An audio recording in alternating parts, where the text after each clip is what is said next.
Eh bien, nous arrivons à la fin de cette journée. Alors, l'objectif de cet après-midi, c'était de pouvoir investir les espaces de dialogue, de communication et de débriefing. J'espère que vous avez bien pu pouvoir partager, échanger, qu'on a réussi au cours de cette journée à incarner ce que nous souhaitions porter aujourd'hui. Et puisque tous les participants n'ont pas pu participer à l'ensemble des ateliers, les animateurs d'ateliers, qui sont tous présents sauf Jean-Christophe. Ah mais oui, on a essayé de le faire venir. Vont vous faire une petite synthèse très très courte de 2-3 minutes sur le ressenti. Quel ressenti, eux, en tant qu'animateurs, ils ont eu sur les ateliers. Et puis une petite synthèse des messages clés autour de ces thématiques. Je vous propose de commencer, Solène et Hélène. Alors, en termes de ressenti, c'était très agréable de passer ces 2 heures à vos côtés, donc merci à vous. Et puis notre objectif en termes de messages clés, c'était qu'on voulait que vous vous rendiez compte que vous avez dans vos établissements des espaces de discussion sur le travail et que vous puissiez les identifier. Et aussi identifier les leviers pour les mettre en œuvre. Hélène, je te laisse compléter. Donc, plaisir partagé avec Solène. On a été clair ce matin, puisque notre question d'introduction, c'était c'est quoi, qu'est-ce que vous en avez retenu, est-ce qu'il y a des choses pas claires, et donc c'était clair. Et puis notre ressenti que tout ce qui est évaluation des pratiques professionnelles, analyse des pratiques professionnelles, retour d'expérience, c'est structuré, ça existe, et ça remplit quand même cette fonction d'espace sur le travail. On en a fait ensemble le constat, alors il faut peut-être améliorer certaines choses. Il y a des choses qui nous ont été citées, qu'on n'avait pas citées au départ, comme les rencontres sécurité, des flash infos, où finalement on amène de l'info sur un temps court, mais on finit par discuter et prendre des décisions, donc ça en est aussi. Et pour le levier qu'on retient, c'est quand même l'engagement institutionnel, avec le nerf de la guerre, le temps dédié, parce que ça fait partie du travail. Et donc ça, on s'est dit qu'en sortant d'ici, il fallait en parler. Et peut-être rediffuser le webinaire, voilà, porter la bonne parole et continuer à en discuter. Donc merci à tous.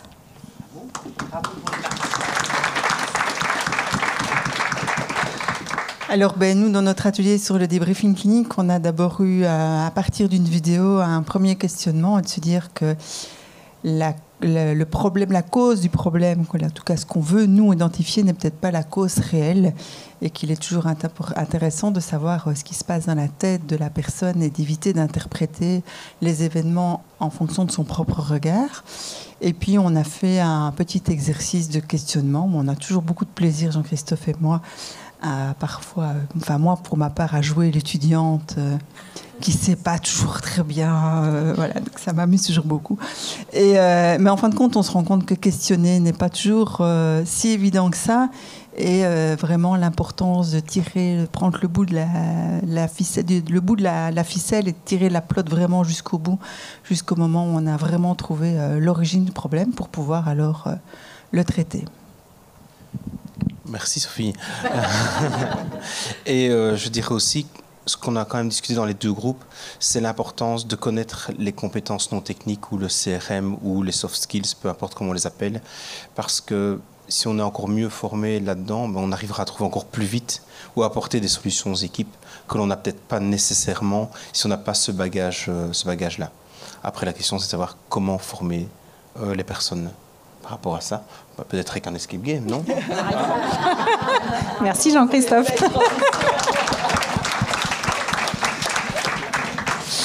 Merci pour cette belle transition, effectivement. Donc nous, l'atelier sur l'escape game, ça aide. Je vous ai fait jouer, je vous ai fait travailler et je vous remercie de votre participation. Je tiens à souligner que l'équipe a gagné en 54 minutes 30 sur un escape game qui se joue en 1 heure, donc avec succès. Et avec qualité. Donc voilà, je tenais à le souligner. Donc merci beaucoup de votre participation. Les mots-clés qui sont ressortis de cet escape game sont le côté ludique. Ok, c'est un escape game ludopédagogique. Donc on a répondu à ce critère.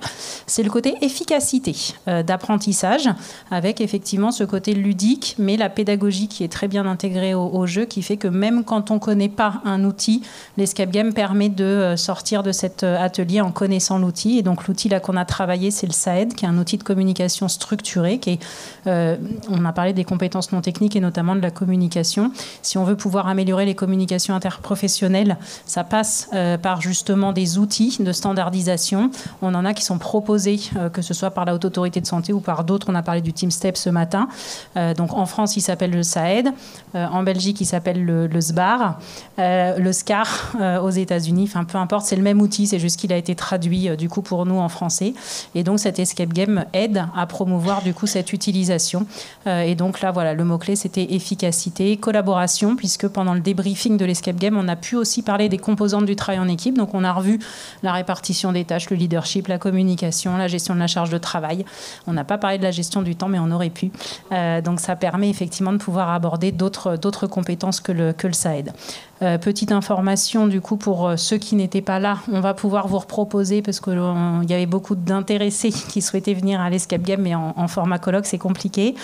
Donc on va vous reproposer des sessions. Alors j'ai pas les dates, mais normalement courant janvier-février, du coup pour ceux qui n'ont pas pu participer, vous pourrez participer à une session également. Et à partir de septembre, cet escape game va être diffusé au niveau national gratuitement. Donc la conception est par les équipes du centre de simulation du Mans. Et l'idée, c'est de pouvoir le diffuser gratuitement du coup au niveau national pour que toutes les structures qui souhaitent le mettre en place dans son service, dans sa structure, puissent du coup l'utiliser. Et donc le promoteur diffuseur au niveau national, c'est l'association Facteurs Humains en Santé, avec lequel on a signé un partenariat du coup en début d'année. Donc le jeu est protégé par un dépôt INPI et la diffusion se fera au niveau national, avec la seule contrainte d'être adhérent du coup à l'association. Voilà, donc ça va se faire là courant septembre. Je pense qu'on recommuniquera derrière pour que vous puissiez avoir accès, et probablement qu'au niveau régional, on proposera de la formation de formateurs pour vous rassurer, pour que vous puissiez utiliser. Mais normalement, il sera livré avec tous les kits qui vont bien pour pouvoir être en autonomie. Septembre de cette année, dans 15 jours. Oui. Septembre 2024, dans 15 jours.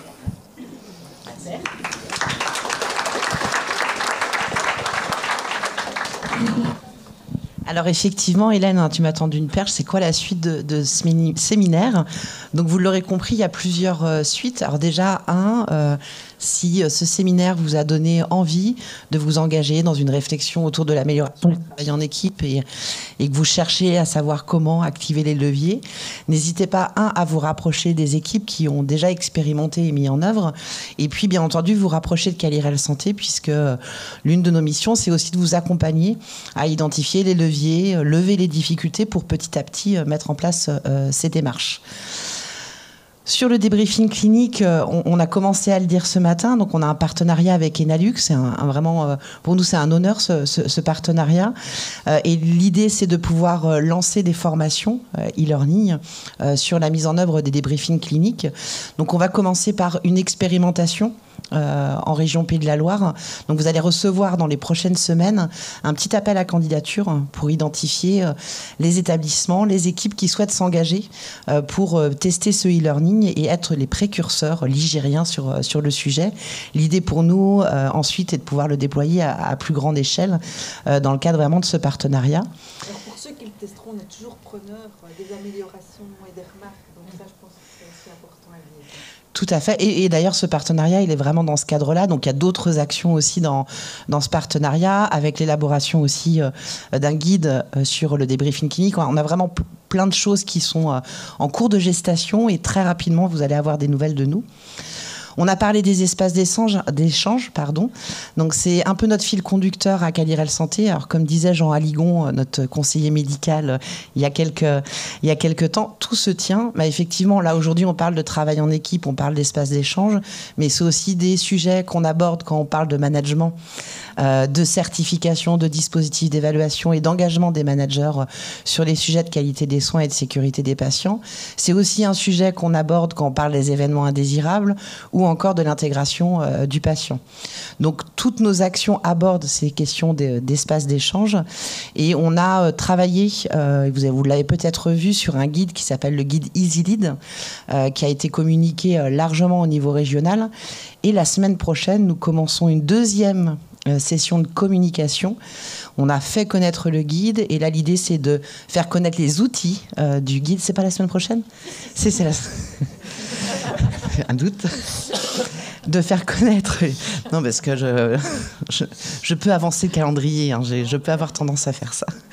et de faire connaître les outils et les ressources du guide et de pouvoir aussi repérer, vous verrez qu'il y a des retours d'expérience et de pouvoir communiquer sur ces ressources. Et bien entendu, on prépare notre calendrier 2025. Donc ce séminaire, c'est pas un séminaire one shot. L'idée, c'est de pouvoir aussi se servir de tout le matériau du séminaire pour vous proposer des actions l'année prochaine. Comme vous avez pu le voir, on a une super équipe, l'équipe de Gaëtan, qui a fait de la captation vidéo de la journée. Donc à la fois, elle a été diffusée en direct, la plénière, ce matin, mais on va avoir une sorte de replay du séminaire. Donc n'hésitez pas à le diffuser, ce replay, en prendre des morceaux pour pouvoir le communiquer, le partager à qui de droit au sein de vos structures. Et puis on fera tout un plan de communication sur ce séminaire pour faire connaître les éléments de contenu. La Haute Autorité de Santé nous a fait le plaisir ce matin de se connecter à ce séminaire. Donc c'est plutôt une bonne nouvelle aussi pour valoriser les actions en région Pays de la Loire.